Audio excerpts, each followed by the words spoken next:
Panginoon, sa iyong biyaya kami nananalig, gabayan mo ang aming pamilya sa bawat hakbang ng buhay. Bigyan mo kami ng lakas at liwanag upang patuloy kaming magalak sa iyong pag-ibig. Pagpalain mo ang aming tahanan ng kapayapaan at kasiyahan. Lahat ng miyembro ng pamilya, mula sa mga anak hanggang sa matatanda, ay iyong protektahan at ingatan. Naway lagi kaming magbuklod ng mahigpit sa iyong awa at grasya. Bigyan mo kami ng pananampalatayang walang hanggan, pag-asa na nagpapagaling, at pag-ibig na nag-uugnay sa amin. Tulungan mo kaming maging matatag sa gitna ng mga pagsubok at unos, at sa iyong pangako kami laging kumapit. Naway maging mabuti at totoo ang aming mga salita.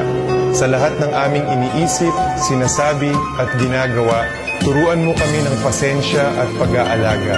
Sa iyong karunungan, alam naming naririnig mo kami. Salamat, Panginoon, para sa aming mahal na pamilya. Salamat sa iyong presensya na laging kasama namin. Gabayan mo kami, yakapin at pag-isahin upang sa iyong mga kamay ay matatagpuan namin ang aming kaluluwa. Amen.